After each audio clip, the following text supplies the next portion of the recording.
नमस्कार, मेरा नाम मुकेश, आपका इस ऑनलाइन क्लास में स्वागत है। आज हमारी गणित शिक्षण शास्त्र की क्लास है जिसमें मोस्ट इम्पोर्टेंट क्वेश्चनों को आज सॉल्व करेंगे।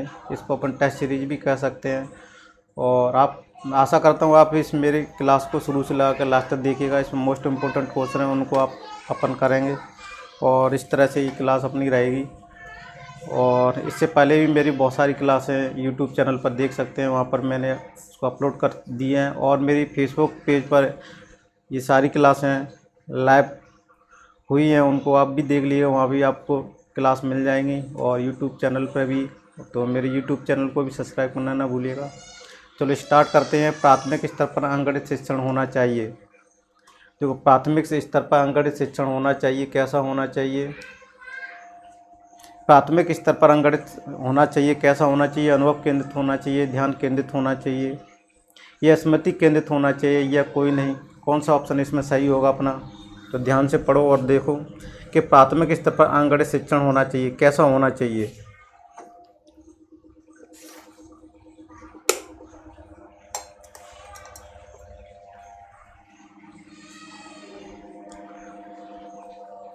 तो इसका आंसर कौन सा होगा? देखो, प्राथमिक स्तर पर अंकगणित कैसा होना चाहिए उसके बारे में अपन डिस्कशन करेंगे वन बाय पॉइंट करके। देखो, प्राथमिक स्तर पर अनुभव केंद्रित होना चाहिए, ध्यान केंद्रित होना चाहिए, स्मृति केंद्रित। कौन सा होना चाहिए? स्मृति केंद्रित होना चाहिए, अनुभव केंद्रित नहीं होना चाहिए। कौन सा होना चाहिए? स्मृति केंद्रित होना चाहिए। ये वाला अपना ऑप्शन सही हो जाएगा। अब देखो क्वेश्चन नंबर 11 को देखो, और थोड़ा सा 11 क्वेश्चन दिख नहीं रहा है, उसको अपन दिखाने की कोशिश करते हैं। थोड़ा लास्ट का ऑप्शन नहीं दिख रहा है,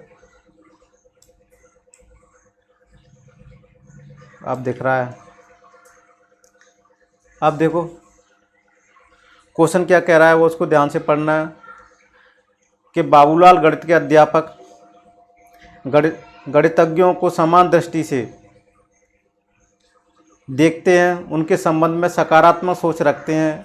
इस शैक्षिक उद्देश्य का संबंध किस उद्देश्य से है? तो देखो, बाबूलाल गणित के अध्यापक हैं, वो गणितज्ञों को सम्मान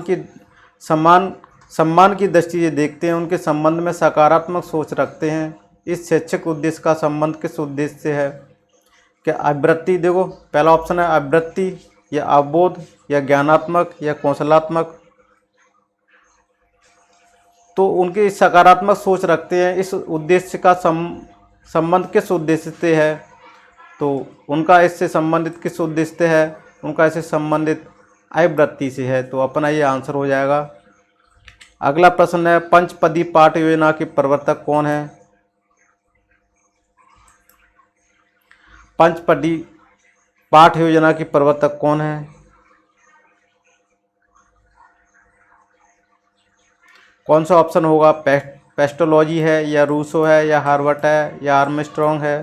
तो देखो, पंचपदी पाठ योजना के प्रवर्तक कौन है? हार्वर्ट है। कौन सा आंसर हो जाएगा अपना? ये हो जाएगा। अगला प्रश्न है अपना, निगमन विधि मार्ग है, शोध का है, तीव्रता का है, खोज का है, अनुकरण का है? कौन सा ऑप्शन है अपना? निगमन विधि मार्ग किसका है? शोध का है, तीव्रता का है, खोज का है? तो देखो, निगमन विधि शोध का तो नहीं है, तीव्रता का भी नहीं है, खोज का नहीं है। किसका है? निगमन विधि मार्ग अनुकरण करने का है। निगमन क्या? अनुकरण का मार्ग है। तो ये अपना ऑप्शन हो जाएगा। अगला प्रश्न है, विश्लेषण विधि का गुण कौन सा है? विश्लेषण विधि, देखो, निर्णय शक्ति तथा विचार शक्ति का विकास होता है। इस विधि द्वारा प्राप्त ज्ञान स्थायी होता है और छात्र की अन्वेषण करने की क्षमता का विकास होता है। तो देखो, विश्लेषण विधि में क्या होता है? निर्णय शक्ति, विचार शक्ति का विकास होता है, ये भी सही है। और इस विधि द्वारा ज्ञान स्थायी ज्ञान होता है, ये भी सही है। छात्र की अन्वेषण करने की क्षमता का भी विकास होता है। तो अपना आंसर कौन सा हो जाएगा? उपरोक्त सभी हो जाएगा। अब देखो, हार्वर्ड की पंचपदी पाठ योजना का प्रथम पद कौन सा है? प्रथम पद कौन सा है? उद्देश्य कथन है, या प्रस्तावना है, या नियमीकरण है, या अभ्यास कार्य है? तो इसमें कौन सा आंसर हो जाएगा? हार्वर्ड की पंचपदी पाठ योजना का प्रथम पद है प्रस्तावना। कौन सा है उसका? प्रस्तावना है। अगला प्रश्न है, पाठ्यक्रम शिक्षक के हाथ में एक साधन है जिससे वह अपने विद्यालय में अनेक उद्देश्य के अनुसार अपने छात्र को कोई भी रूप दे सकता है। ये कथन किसका है? हर्बर्ट का है, कनिंघम का है, स्किनर का है, वाटसन का है। इस कथन अपन को याद होंगे तभी लगा पाएंगे।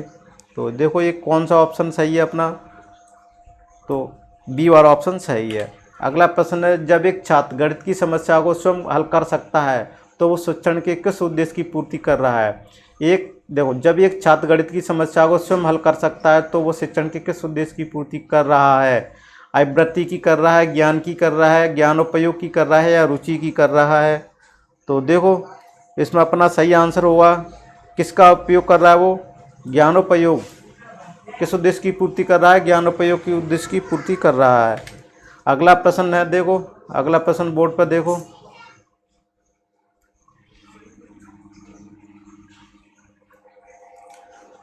अब देखो अगला क्वेश्चन अपने बोर्ड पर दिख रहा है। समतुल्य भिन्न लिखिए। कक्षा 4 के विद्यार्थियों से पूछा गया यह सवाल की ओर संकेत करता है उच्च स्तरीय मांग कार्य क्योंकि संयोजक के बिना प्रक्रिया आधारित है। और बी ऑप्शन है, निम्न स्तरीय कार्य क्योंकि इसके केवल प्रकरणकारी कौशलों की आवश्यकता होती है। और सी ऑप्शन है, निम्न स्तरीय मांग क्योंकि यह केवल रटने पर आधारित है। उच्च स्तरीय मांग क्योंकि यह संयोजन के साथ प्रक्रिया पर आधारित है। 4 अपना ऑप्शन दिए हैं, कौन सा अपना आंसर सही है? 1/3 समतुल्य भिन्न लिखिए तथा कक्षा 4 के विद्यार्थियों से पूछा गया यह सवाल किस ओर की संकेत करता है? इसको देखिए, तो देखो उच्च स्तरीय मांग कार्य क्योंकि संयोजन के बिना प्रक्रिया पर आधारित है, तो ये अपना आंसर सही हो जाएगा। अगला प्रश्न है, गृह कार्य देने का निम्न उद्देश्य होता है। गृह कार्य देने का निम्न उद्देश्य क्या होता है? अवकाश काल का सदुपयोग करना होता है, या स्वाध्याय का मनन की आदत विकसित करना होता है, या कक्षा में अर्जित अनुभवों को विस्तार करना होता है, या उपरोक्त सभी? तो देखो अपन गृह कार्य जो स्टूडेंटों को देते हैं उसका निम्न उद्देश्य क्या होता है? अवकाश काल का सदुपयोग करना भी होता है। क्या होता है? अवकाश काल का सदुपयोग होता है।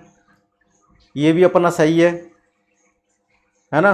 तो ये भी अपना सही है कि अवकाश काल का सदुपयोग अपने घर में जब छुट्टियां पड़ती हैं उसके लिए सदुपयोग कर सके बच्चे। और स्वाध्याय मनन की आदत विकसित करना, ये भी सही है। स्वाध्याय और मनन की जिसकी आदत होती है वो विकसित करना होता है। और कक्षा में जितना भी अनुभव अपने लिया है, सीखा है, अर्जितों का क्या होता है? विस्तार भी करना होता है गृह कार्य। तो अपना कौन सा उपयुक्त? सभी आंसर सही हो जाएगा। संगीत मानव के अवचेतन मन का अंकगणित की संख्याओं में संबंधित एक आधुनिक सुप्त व्यायाम है। यह कथन है नन का, लेबनीज का, स्किनर का और बेकन का। कौन सा ऑप्शन सही है इसमें अपना?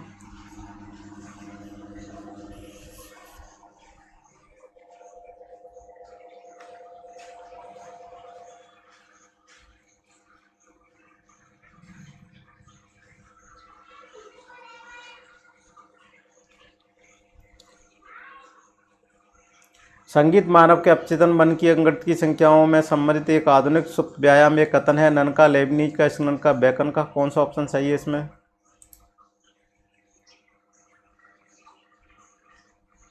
तो देखो इसमें अपना आंसर है बी वाला, लेबनीज का। अगला प्रश्न है, गणित के मानसिक सिद्धांत के प्रवर्तक हैं। गणित के मानसिक सिद्धांत के प्रवर्तक कौन है? प्लेटो है, अरस्तु है, लॉक है, या सीवी रमन है?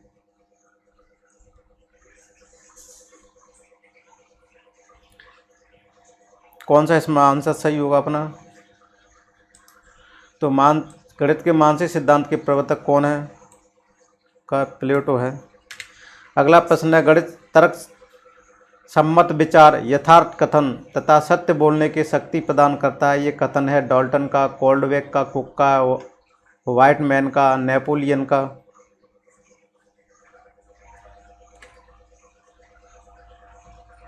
गणित तर्क सम्मत विचार, यथार्थ कथन तथा सत्य बोलने की शक्ति प्रदान करता है। ये कथन किसने दिया था? ये कथन डाल्टन का है। रेखागणित हेतु सर्वाधिक महत्वपूर्ण विधि कौन सी है? परिकल्पना विधि है, आगमन विधि है, निगमन विधि है, खोज विधि है? रेखागणित हेतु सर्वाधिक महत्वपूर्ण विधि कौन सी है? रेखागणित हेतु सर्वाधिक महत्वपूर्ण विधि कौन सी है?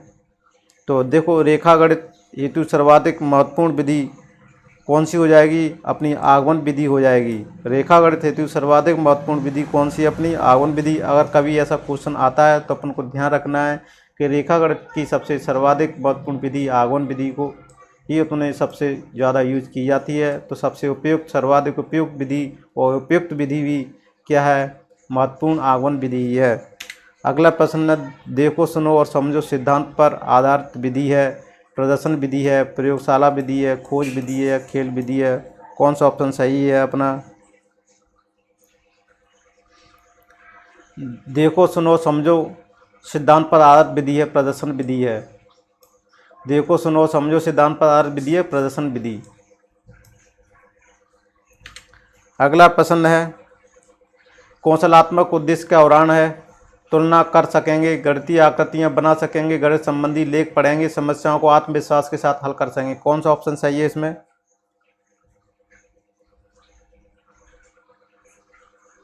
कौशलात्मक उद्देश्य का उदाहरण है, गणितीय आकृतियां बना सकेंगे। ये अपना आज का आंसर करेक्ट होगा। अब चलो अगले प्रश्न की तरफ चलते हैं। अगला प्रश्न बोर्ड पर मैंने दिखा दिया, 26 वाला क्वेश्चन है, इसको ध्यान से पढ़ो। और दिया हुआ है, देखो पढ़ो। एक शिक्षक शिक्षार्थियों को दैनिक जीवन में गणित का अनुप्रयोग विषय के साथ गणितीय जर्नल तैयार करने के लिए बढ़ावा देता है। यह गतिविधि है गणितीय संकल्पना और उनके अनुप्रयोगों के संबंध बैठाने और अपने ज्ञान तथा विचारों को साझा करने में शिक्षार्थियों की सहायता करना। बी ऑप्शन है शिक्षार्थियों की गणितीय संकल्पनाओं की परीक्षा करना। और सी ऑप्शन है अपने ज्ञान और समझ को साझा करने के लिए शिक्षार्थियों को अवसर उपलब्ध कराना। और डी ऑप्शन है गणित की समझ में शिक्षार्थियों की सहायता प्रदान करना। देखो इस क्वेश्चन को समझो ध्यान से और बताओ कौन सा आंसर अपना सही होगा।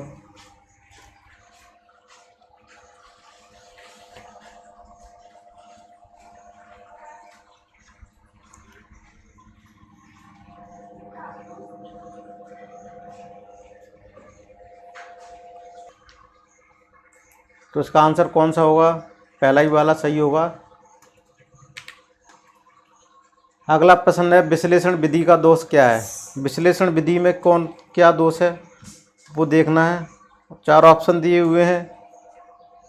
तो विश्लेषण विधि के दोष कौन कौन से हैं? देखो, ये विधि छोटे बालकों के लिए उपयोगी नहीं है, समस्या हल करने में समय ज़्यादा लगाती है या ज़्यादा समय लगता है, या पूरा पाठ्यक्रम इस विधि से हल नहीं किया जा सकता है। उपरोक्त सभी। तो देखो विश्लेषण विधि के दोष हैं उसके बारे में देखो, ये विधि छोटे बालकों के लिए उपयुक्त नहीं है, ये भी ऑप्शन सही है। समस्या हल करने में ज़्यादा समय लेती है, विश्लेषण विधि के दोष हैं। और पूरा पाठ्यक्रम इस विधि से हल नहीं किया जा सकता। तो अपना कौन सा आंसर हो जाएगा? उपरोक्त सभी। अगला प्रश्न है, ज्ञानात्मक उद्देश्य का उदाहरण है। कौन सा उदाहरण है ज्ञानात्मक? 4 ऑप्शन दिए हुए हैं। छात्र गणित के तत्व, सूत्रों तथा संकेतों को पहचान सकता है, छात्र त्रुटियों को ढूंढ सकता है और उनमें सुधार कर सकता है, छात्र गणित के क्लब में भाग लेता है, इनमें से कोई नहीं। ज्ञानात्मक उद्देश्य का उदाहरण है छात्र गणित के तत्व, सूत्रों तथा संकेतों को पहचान सकता है, ये ज्ञानात्मक उद्देश्य है। ठीक है, तो ये अपना आंसर हो जाएगा।